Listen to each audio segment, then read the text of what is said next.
Bismillahirrahmanirrahim. Assalamualaikum warahmatullahi wabarakatuh.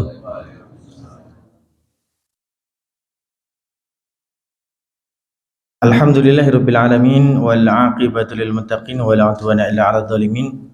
Asyhadu an la ilaha illallah wa asyhadu anna Muhammadan abduhu wa rasuluhu shadiqul wa'dil amin.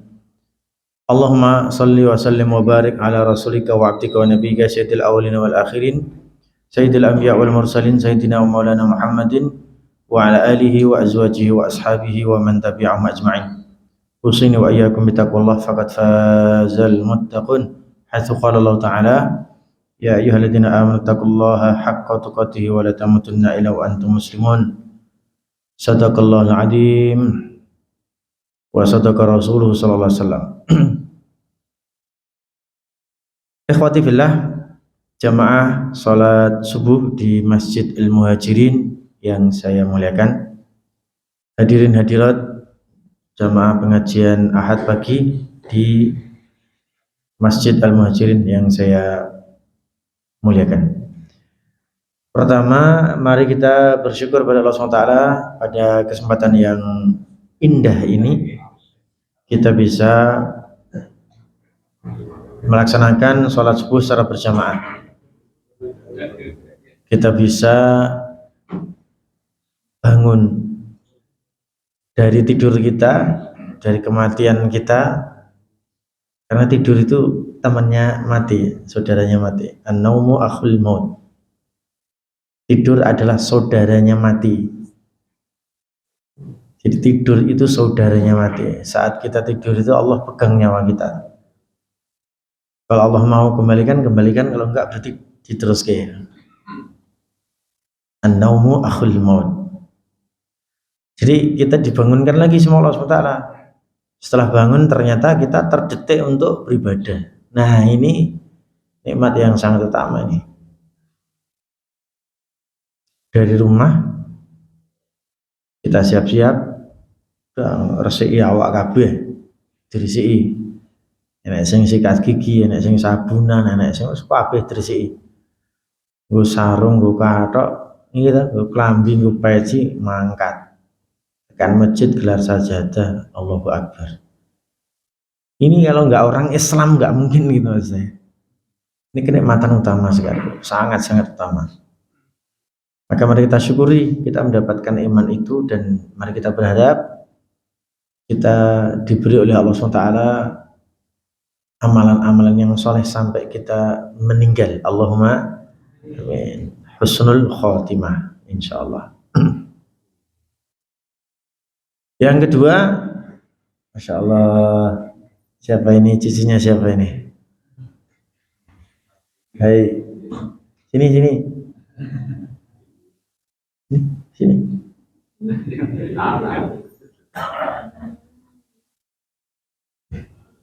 Yang kedua, mari kita berkirim salawat salam kepada Nabi kita, Nabi Muhammad sallallahu alaihi wasallam. Semoga kelak kita semua mendapatkan syafaat dari beliau di hari kiamat. Amin.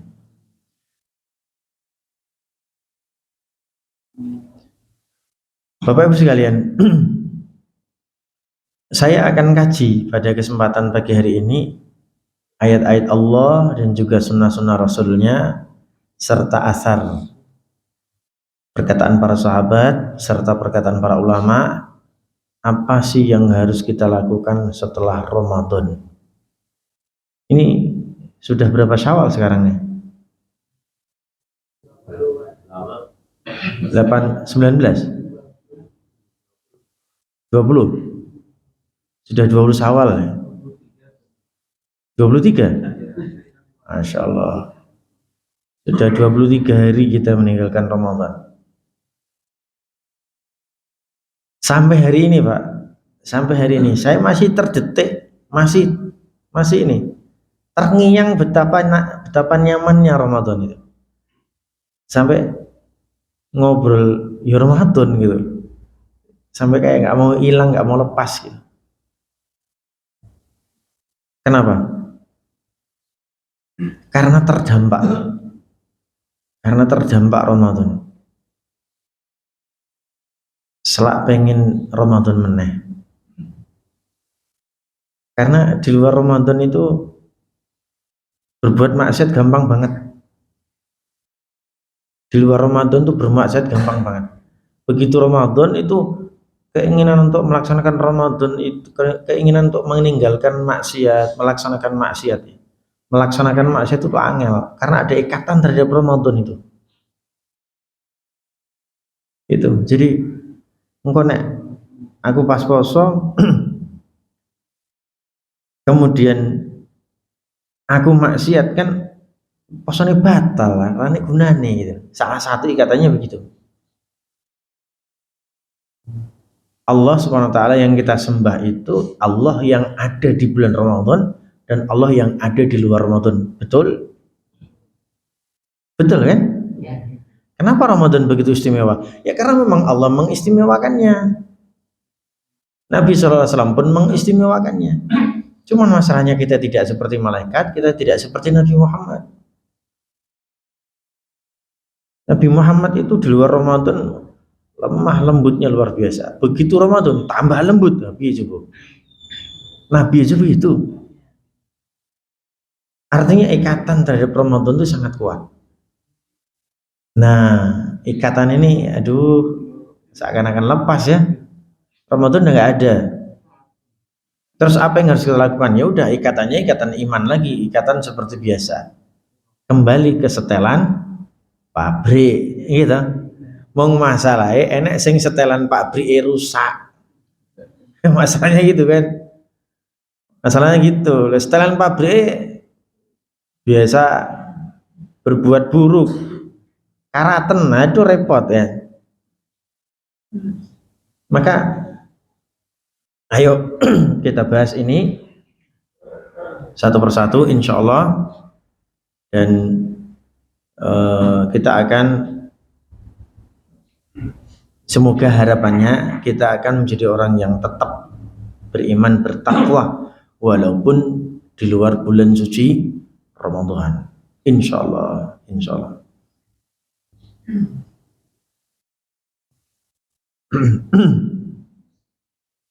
Bapak Ibu sekalian yang saya muliakan, yang pertama, apa yang harus kita lakukan setelah Ramadan itu usai? Kita menghadapi Syawal, menghadapi bulan-bulan berikutnya. Bukan menghadapi perang Iran Amerika ya. Nah, itu nanti cerita nanti lagi, lain lagi. Apa yang harus kita lakukan? Ini saya kembali ke kembali ke pribadi dulu, pribadi kita masing-masing. Walaupun kita juga diminta untuk waspada dan perhatian terhadap geopolitik global. Boleh, itu sudah ada yang mikirkan ya. Terutama pemerintah kita. Pemerintah kita sudah berpikir secara maksimal dampak dari geopolitik global tadi. Ini kalau mau diceritakan panjang ya. Tentang Amerika Israel lawan Iran, itu ternyata dulu pernah terjadi. Sampai turun surat Ar-Rum. Nah, sampai turun surat Ar-Rum. Alif Lam Mim ghulibatir Rum fi adnal ardi wa hum min ba'di ghalabihim saghlibun. Itu nanti kita akan bahas di kesempatan lain. Apa yang harus kita lakukan setelah kita Ramadan? Setelah kita melalui bulan suci Ramadan, alhamdulillahnya kita masih dihidupin hingga hari ini. Masih dapat nyawa. Sebagian sahabat kita, sebagian saudara kita, sebagian tetangga kita dijemput oleh Allah dengan jemputan yang luar biasa. Ada yang wafat pas sakit, pas Ramadan, Masya Allah.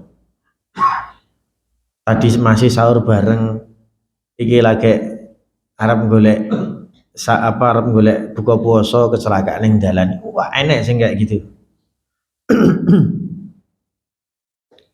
Kitanya masih hidup, apa yang harus kita lakukan nih? Yang pertama, surat Hud ayat 112. Yang pertama, surat Hud ayat 112. Apa kata Allah SWT? Fastaqim kama umirta.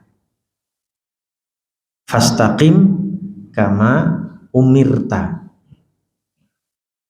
Fastaqim, hendaklah kamu wahai Nabi Muhammad, beristiqomah kama umirta, sebagaimana engkau diperintahkan. Alladzina amanu alladzina qalu rabbunallah tsumma istaqamu, alladzina qalu rabbunallah tsumma istaqamu tatanazzalu alaihimul malaikah alla takhafu wa la tahzanu wa abshiru bil jannati allati kuntum bihi tu'adun. Iya kan? Orang istiqomah itu menjadi orang terbaik. Ini dua ayat berbeda loh ya. Anda diperintahkan untuk beristiqomah sebagaimana Anda diperintahkan. Ayat yang kedua, siapa orang terbaik? Orang terbaik adalah orang yang berkata Allah SWT Rabb kami. Setelah dia berkata Allah Rabb kami, dia istiqomah. Dengan itu dia istiqomah. Orang pindah-pindah agama. Tafsiran pertama, dia tidak pindah-pindah agama. Allah Rabb kami, udah titik. Mbok dikai duit 1 triliun ra gelem dia keluar dari Islam gitu loh. 1 triliun ini saiki oke. Mbiyen ya oke Pak ya. Saiki ya oke maksudnya. Kan gitu. Atau walaupun dia seorang muslim yang mungkin banyak berbuat maksiat, tapi begitu dia berkata Allah Rabb kami, dia ingat Allah sehingga dia melupakan maksiatnya. Tafsiran kedua begitu. Jadi orang yang berkata Allah Rabb kami, setelah itu dia istiqomah, beristiqomah atas kalimat itu, apa yang terjadi? Dampaknya apa Pak? Masya Allah. Tatanazzalu alaihimul malaikah, malaikat akan datang kepadanya, turun kepadanya, memberikan hembusan-hembusan, bisikan-bisikan yang indah. Alla takhafu wa la tahzanu, jangan takut ya, jangan sedih, jangan takut, jangan sedih. Mbok yo Iran, Israel, Amerika perang ngantek suwe umpamane. Salah satu prediksinya nanti minyak mahal, rasa sedih, rasa takut. Allah tetap memberikan kepada Anda rezeki. Seandainya harus berganti peradaban, kembali kepada peradaban tanpa minyak fosil, tanpa listrik umpamanya, kaum muslimin tetap menang. Tetap menang. Kenapa? Karena mereka punya iman, karena mereka punya Allah yang dia berkata Allah Rabb kami, kemudian dia istiqomah. Dia tetap akan sholat, dia tetap akan cari air untuk berwudu.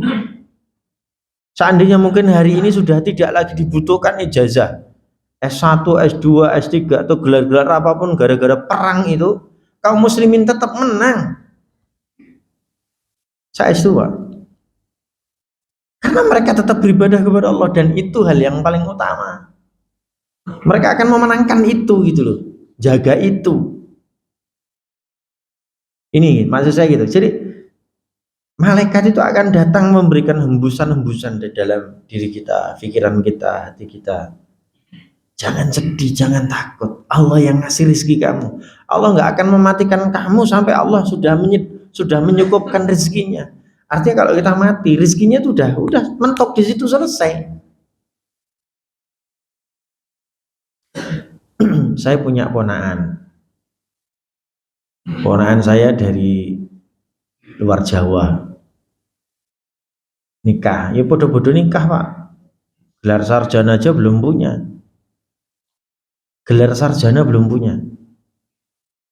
S1 belum, tapi dua-duanya hafid Quran, hafid dan hafidhoh, nikah.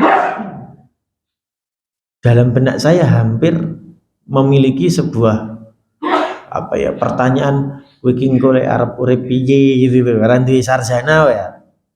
Batinku loh Pak. Ya walaupun saat itu saya tidak ngomong itu kepada anak-anak saya. Qadarullah nikah, setelah nikah mereka berdua tetap mengajar di sebuah pesantren dan di sebuah kutab. Alhamdulillah nggak sekian lama langsung dikasih rezeki anak. Ini baru lahir seminggu yang lalu. Karena dari luar Jawa dan pengen tinggal di Solo, udah tinggal di rumah Om dulu aja. Betullah saya ada rumah, kemudian rumah itu belum saya tempati, saya suruh minta tinggal di situ dulu, udah tinggal di situ beberapa bulan. Nanti setelah itu dia akan pergi keluar untuk kembali bekerja. Sampai sekarang masih di rumah saya. Begitu lahiran Allah uji, anak nggak bisa nangis, lama sekali, sampai semingguan tidak boleh keluar dari rumah sakit di Dokter Un sini. Dokter Un, lahirannya di Bidan Maryam Bagi sana. Itu. Bapak ibunya balik ke rumah, anaknya masih harus tinggal di Dokter Un.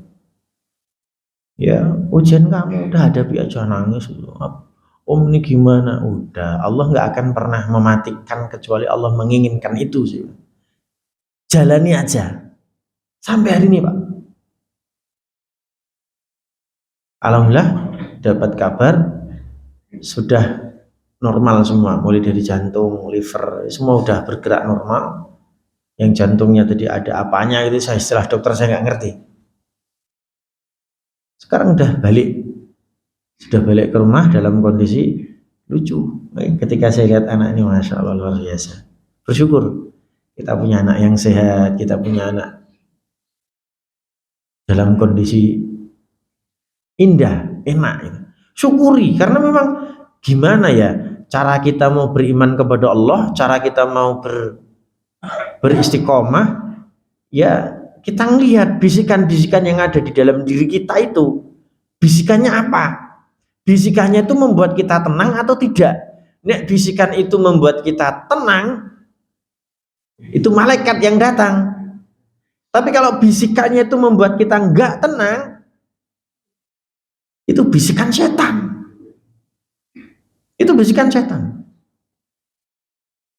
Sesuatu yang terbisikkan di dalam kita, di dalam diri kita, sebagaimana ayat tadi, alla takhafu wa la tahzanu wa abshiru bil jannah. Ini apa ya? Tenang, tidak takut. Kemudian kita terwacanakan terus surga, surga, surga gitu loh. Itu ini luar biasa. Maka wajar orang istiqomah itu dia nggak mudah oling gitu maksud saya.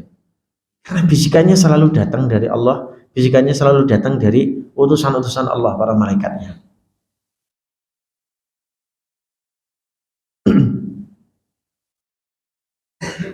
Berbeda dengan ketika bisikan itu datang dari setan. Saya lupa ayatnya itu, saya pernah ingat ayat itu. Jadi setiap nabi itu punya musuh dari setan. Gimana Ustaz? Ada yang ingat ayat itu? Wa ja'alna likulli nabiyyin aduwan syayatinal insi wal jinn yuhuna ba'dhum ila ba'dihim gimana? Lupa itu saya. Sekitar itu. Masih ingat? Allah yuhuna ba'dhum ila ba'din. Allah menetapkan bahwa nabi itu memiliki musuh. Musuhnya siapa? Musuhnya itu setan. Musuhnya itu setan. Setan dari kalangan jin maupun manusia, yang setiap mereka itu pasti membisiki ucapan-ucapan yang tidak menenangkan. Ucapan itu menipu, ujung-ujungnya tidak menenangkan. Itu loh. Perang anu loh, iki perang Iran Amerika ini anu loh, nanti apa namanya, emas naik. Wah, gitu kan. Wah, nanti minyaknya naik. Ayo anu disimpan dulu. Sehingga ada orang yang punya kemampuan untuk apa? Menyimpan emas, menyimpan ini, langsung dia apa namanya, menyimpan minyak itu apa istilahnya itu? Apa? Menimbun. Padahal nggak ada masalah loh, kita nggak nimbun nggak masalah. Kan gitu. Jadi ujung-ujungnya nanti tidak tenang. Jadi menipu. Bedakan antara bisikan Allah lewat utusannya para malaikat dan bedakan antara bisikan setan yang memang setan itu menjadi musuhnya para nabi. Nah ini, maka kata-kata istiqomah ini penting karena dampaknya luar biasa. Dan orang yang bisa istiqomah fix dia orang terbaik di sisi Allah SWT. Alladzina qalu rabbuna Allah tsumma istaqamu. Ini kalimatnya yang perlu kita ingat. Yang kedua, Bu. Yang kedua adalah surat An-Nahl ayat 92. Apa kata Allah SWT? Wala takunu kallati naqadat ghazlaha min ba'di quwwatin angkatha. Saya tolong diingatkan kalau salah ayatnya, saya nyebut apa salah ayatnya, tapi ayatnya benar. Cuman ayat nomor ayatnya itu saya lupa atau suratnya itu saya lupa ingat. Wala takunu kallati naqadat ghazlaha. Jazakumullah khair. Terima kasih. Wala takunu kallati naqadat ghazlaha mim ba'di quwwatin angkatha. Itu kalimatnya. Hai orang-orang Islam, baik laki maupun perempuan, baik laki-laki maupun perempuan, jangan sekali-kali kalian menjadi siapa? Menjadi seperti seorang perempuan. Kallati naqadat ghazlaha. Yang perempuan itu apa? Yang perempuan itu mengurai kembali pintalan benangnya mimba di kuwatin angkasa. Setelah pintalan itu rapi indah. Rapi indah. Jadi dipintal benang itu. Ada dibentuk bulatan, dibentuk apa, gambar apa, umpamanya gitu. Dipintal lah pokoknya indah sekali. Seharusnya kalau sudah jadi pintalan itu ditawarkan kepada orang, ini hadiah buat kamu, kan enak gitu ya. Kalau sudah jadi pintalan itu dijual, itu enak. Coba kalau belum jadi pintalan, dalam kondisi semrawut, berantakan, emang ada orang mau beli benang dalam kondisi semrawut? Ya nggak mau lah. Kalau sekarang kan mau mintal benang itu sudah pakai mesin canggih. Setelah dipintal dengan bagus, nggak taunya diudar lagi, ya lucu. Setiap kita, kaum muslimin, kaum muslimat, dilarang oleh Allah untuk menjadi wanita seperti itu. Kenapa yang dicontohkan wanita? Karena biasanya pekerjaannya itu dinisbatkan kepada perempuan. Itu. Tapi intinya kaum muslimin, kaum muslimat siapapun dilarang seperti wanita tadi. Apa maknanya? Maknanya jelas banget. Pak, Bu, Ramadan itu saat durungi subuh hadis tangi. Ma'am sahur, wudu, sholat subuh, kajian, gitu. Bahkan nunggu syuruk, nunggu duha, subuh luhur, rawatibnya, asar rawatibnya, maghrib rawatibnya, itu kita nunggu buka puasa sampai kemudian isya, tambah lagi dengan taraweh, tambah lagi dengan tahajud, tambah lagi dengan witir. Allahu Akbar. Ini rapi loh, dalam waktu 30 hari terapi sekali. Begitu sudah rapi, besoknya Idul Fitri kembali ke setelan pabrik, maksiat. Waduh, podo karo perempuan tadi. Gila kan? Perempuan gila maksudnya. Ada sesuatu yang sudah rapi, yang bisa dijual, bisa dipersembahkan, bisa dijaga, setidaknya ditaruh di etalase mana, dipamerkan kan gitu ya. Ini enggak, ini diudari meneh. Subuh atau sholat atau tangi jam 09.00 umpamanya. Ya kapan lah sholat subuh jam 09.00. Luhur yo merasa sedang kerja, banyak gawean, males sholat, asar begitu, maghrib terus. Kapan ngaji nih? Kapan sholatnya? Kapan sodakoi? Padahal Ramadan kemarin rapi kita. Maka kita dilarang, wala takunu kallati naqadat ghazlaha mim ba'di quwwatin angkasa. Jangan seperti perempuan yang sudah memintal benang dengan rapi, diudari, diurai, jadi berantakan lagi. Na'udzubillah min dzalik. Bapak Ibu sekalian yang saya muliakan, kalau memang kita tidak bisa, ini nomor 3 nih, nomor 3 nih, nanti tolong poinnya diringkas sendiri. Nomor 3, kalau memang kita tidak bisa seperti kita saat di bulan Ramadan, seperti kita saat di bulan Ramadan, rapi dengan seluruh amalan solehnya, melaksanakan seluruh amalan solehnya, setidaknya di luar bulan suci Ramadan itu ojo ngantek ninggal ke sing yang wajib, titik, sampai situ aja. Jangan sampai kita ninggalkan yang wajib. Itu sudah sangat bagus.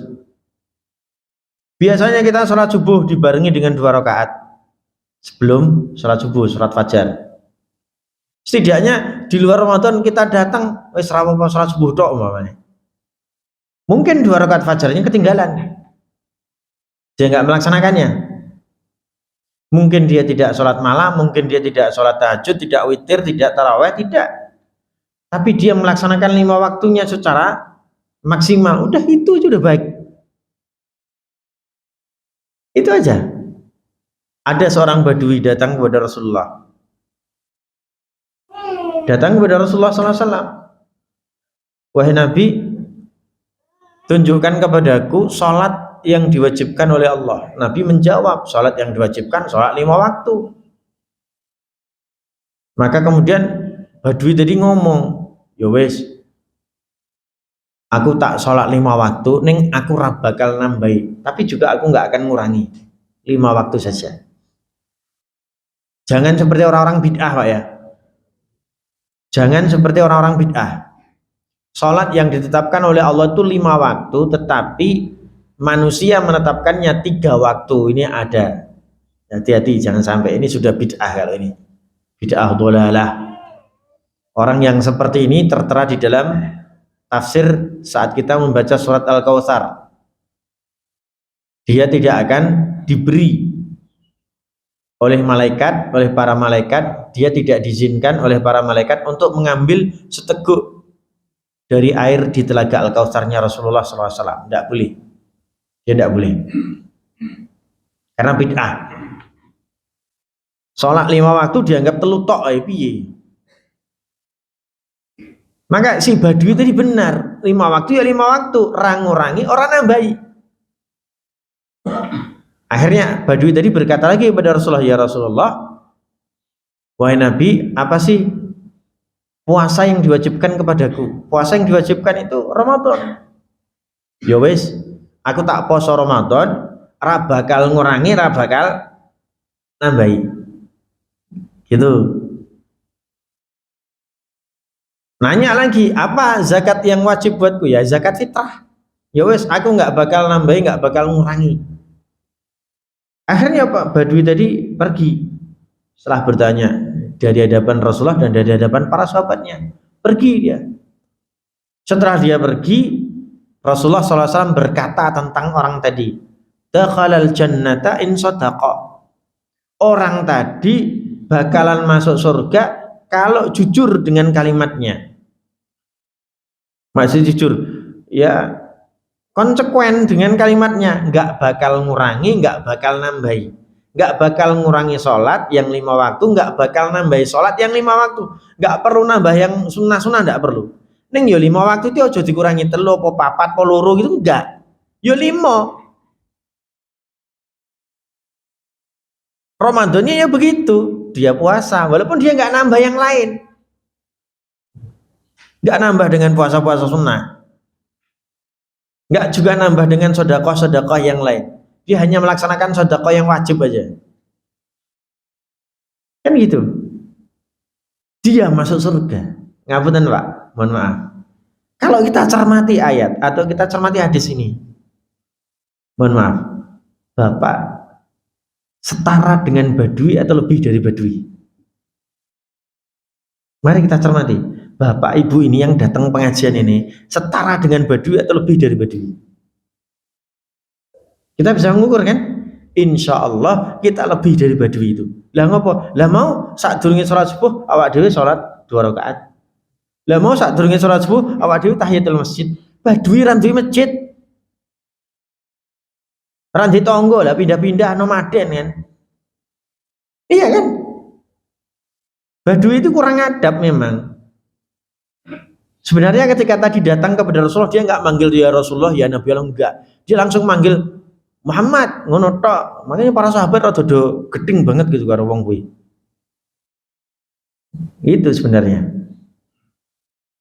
Ya kita bayangkan Jumatan aja nggo dit 30.000 lebok kening kas masjid. Kita sering membuat makanan dibagikan kepada yang lain. Itu enggak wajib, itu sunnah. Dan kita melakukannya. Maka saya katakan ikhwati fillah, antum itu sudah mendapatkan kunci surga. Ayo kita pertahankan. Itu. Kalau seperti Badui, kalau ada orang berpikir kalau ada orang yang berpikir seperti caranya Badui, itu alhamdulillah surga, Pak. Saya ngomong surga Nabi kok, bukan saya kok. Dakhalal jannata in sadaqa. Dia bakalan masuk surga kalau dia jujur dengan perkataannya. Juga sing wajib-wajib tok. Apalagi kita yang memiliki banyak keinginan untuk melaksanakan hal-hal yang sunnah. Ada satu kajian dari para ulama. Kajian ini cukup cukup krusial ya. Ini saya akan sampaikan akan sampaikan kaidahnya. Kaidahnya adalah begini, bahwa meninggalkan sesuatu yang diwajibkan oleh Allah itu, meninggalkan suatu kewajiban yang diwajibkan oleh Allah itu dosanya lebih besar dibanding dosa orang yang melaksanakan perbuatan dosa besar yang dilarang. Ketahuan Pak ya? Kepanjangan ya Pak ya? Saya ulang. Meninggalkan yang wajib itu dosanya lebih besar dibanding melaksanakan perbuatan maksiat yang dilarang. Contohnya, Pak ngapunten, zina itu dosa besar mboten? Dosa besar. Mencuri dosa besar mboten? Dosa besar. Korupsi dosa besar. Ghibah dosa besar. Itu dosa besar semua. Rentetan dari dosa besar semua. Rentetan dari dosa besar semua. Tapi seandainya kita menghitung-hitung perbandingan antara dosanya lebih besar mana antara yang ini melaksanakan perbuatan maksiat ini dengan meninggalkan sesuatu yang diwajibkan oleh Allah. Sesuatu yang diwajibkan itu apa? Contohnya sholat 5 waktu, gitu, puasa Ramadan, zakat fitrah, zakat yang wajib. Itu kalau ditinggalkan Bapak Ibu sekalian, dosanya lebih besar daripada ini tadi. Kita ninggalkan sholat subuh Pak, dosanya lebih besar daripada berzina. Kita ninggalin sholat luhur Pak, dosanya lebih besar daripada mencuri. Itu. Tapi bukan berarti oh kalau gitu zina nggak apa-apa, enak menle ngomong, itu setan itu. Zina mencuri tetap dosa besar. Meninggalkan sholat secara sengaja ini ya dosanya lebih besar gitu loh. Jangan terus enteng ojo, enak sekali. Itu syaitan ya. Itu syaitan yang membuat kita jadi berpikir sak gelemi. Maka dari itu ikhwati fillah, ada seorang ulama namanya Al-Imam Ibnul Qayyim Al-Jauziyah. Beliau merumuskan satu kaidah yang cukup luar biasa, namanya apa? Tarkul ma'muri a'dham min fi'lil mahdur. meninggalkan yang diperintahkan oleh Allah itu lebih besar dosanya dibanding melakukan yang dilarang. Secara umum begitu. Secara umum. Tarkul ma'muri, meninggalkan sesuatu yang diperintahkan oleh Allah, a'dham, lebih besar dosanya, min fi'lil mahdur, dari melaksanakan perbuatan yang dilarang. Itu kaidahnya. Maka ikhwati fillah rahimakumullah, ayo kembali ke setelan, setidaknya setelan pabrik yang minimal. Apa itu? Sing wajib-wajib, ojo ngantek ditinggalke. Kalau ingin tetap berada pada posisi yang seperti kemarin, berimannya menyala-nyala, penuh dengan effort, ayo tambahi sunnah. Ada, jangan berarti ketika kita puasa Ramadan rampung terus ora iso poso. Iso poso, Pak. Ada hadis yang saya yakin Bapak Ibu gara-gara hadis ini nanti kita jadi pengen banyak berpuasa. Hadis ini diriwayatkan oleh Imam Bukhari dan Imam Muslim. Kullu amal ibni Adam lahu al-hasanatu bi asyri amsalha ila 700 di'fin illa siyam fa innahu li wa ana azzi bihi. Semua amalan soleh itu milik anak Adam, ada ukurannya. 1:1, 1:2, 1:10. Kayaknya pernah saya sampaikan ya. 1:100, 1:700, 1:100.000. Ini sudah pernah saya sampaikan. Setiap amalan soleh itu punya pahala standar, pahala formalnya yang dituliskan oleh Allah SWT. Silahkan dihitung-hitung, silahkan. Ada pahala yang kalau kita lakukan amalan solehnya itu, kita pahalanya seperti mendapatkan satu gunung. Apa itu? Apa, Pak? Kalau kita melaksanakan satu amalan soleh, pahalanya seperti pahala satu gunung. Takziah. Iya kan? Kalau kemudian kita takziahnya sampai ngeterke jenazah itu ke liang lahatnya, kita dapat 2 gunung. Nah kan gitu. Itu pahala yang memang sudah disebut sama Allah SWT. Tapi ada satu amalan soleh yang pahalanya nggak disebut sekarang. Pahala apa? Pahala puasa. Al-Imam Al-Qurtubi mengatakan annal a'mal qad kushifat maqadiru thawabiha linnas wa annaha tudha'afu min 10 ila 700 ila masyaallah. Setiap amalan anak Adam itu, amalan solehnya itu memiliki pahala yang bertingkat-tingkat, mulai dari 1, 100 sampai 10 sampai itu, sampai semuanya ada, atau sampai terserah Allah mau ngasih berapa. Tapi ada satu amalan soleh yang tidak disebut, illa siyam fa innallaha yuthibu alaihi bighairi takdir, kata Imam Al-Qurtubi. Allah Subhanahu wa taala itu akan memberikan pahala atas puasa yang kita lakukan tanpa ukuran-ukuran tadi. Berarti ukurannya lebih besar daripada itu semua. Pertanyaannya, apakah puasa yang dimaksud hanya puasa wajib? Tidak. Tapi puasa yang dimaksud adalah termasuk puasa sunnah. Di puasa sunnah itu memiliki pahala yang di luar angka-angka tadi. Termasuk bahkan Allah SWT akan menyelamatkan orang-orang yang dolim di antara kita dengan puasa kita. Itu Al-Imam Asy-Syaikh Muhammad bin Shalih Al-Utsaimin, beliau mengatakan, idza kana yaumul qiyamati wa kana 'alal insani madhalim lil 'ibad fa innahu yu'khadhu lil 'ibadi min hasanatihi illa shiyam fa innahu la yu'khadhu minhu syai'un. Kalau nanti di hari kiamat orang-orang yang dolim itu diambil amalan-amalan solehnya, diberikan kepada yang dolim, yang terdolimi tadi, ya kan? Semuanya diambil, tapi ada satu amalan yang tidak diambil, itu apa? Puasa. Dan puasa itu tidak diambil sedikit pun oleh Allah untuk diberikan kepada yang lain. Bahkan gara-gara puasa ini kita dimasukkan oleh Allah ke dalam surga. Maka wajar Bapak Ibu sekalian, di luar kita berpuasa Ramadan, kita masih diminta untuk berpuasa sunnah.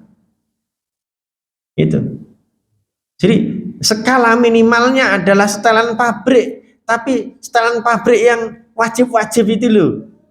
Kalau kita masih benar-benar ingin effortnya seperti Ramadan, yo sing sunah ditambah 6 hari di bulan Syawal. 6 hari Pak. Alhamdulillah kemarin 6 hari aku sudah 6 hari langsung tat. Jadi nggak pakai seling-seling. Bagus. Terus apakah nanti di bulan Syawal saya masih boleh puasa? Boleh. Walaupun 6 hari di bulan Syawal sudah selesai, puasa lagi nggak apa? Puasa apa? Ya Senin, Kemis, ya Daud. Sebentar lagi kita akan melaksanakan apa namanya itu? Idul Kurban. Iya kan? Jangan lupa.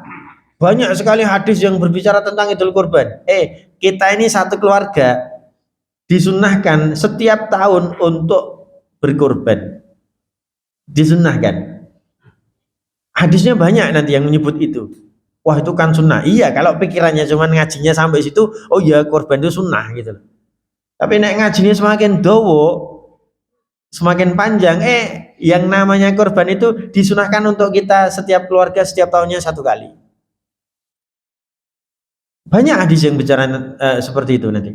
Ya memang betul sunnah, tidak wajib. Tapi nek kita seneng dengan itu, apa yang terjadi? Hati kita nyaman.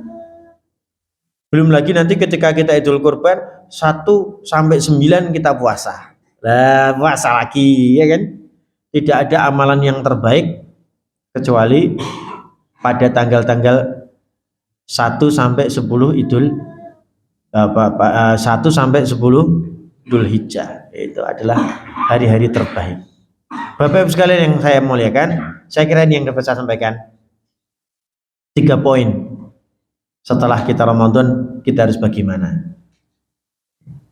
Ya, semoga kita semua bisa menjaga amalan-amalan soleh kita, baik yang wajib maupun sunnah, dan kita bisa beristiqomah, dan kita bisa mati dalam kondisi istiqomah di amalan soleh. Allahumma amin. Saya kira ini, mohon maaf atas khilaf saya. Insya Allah kita akan bertemu lagi di bulan yang akan datang dengan kajian-kajian yang semoga semakin membuat kita semakin yakin, nyaman, tenang, tidak takut untuk beramal soleh. Amin. Subhanakallahumma bihamdika asyhadu an la ilaha illa anta astaghfiruka wa atubu ilaik. Wassalamualaikum warahmatullahi wabarakatuh.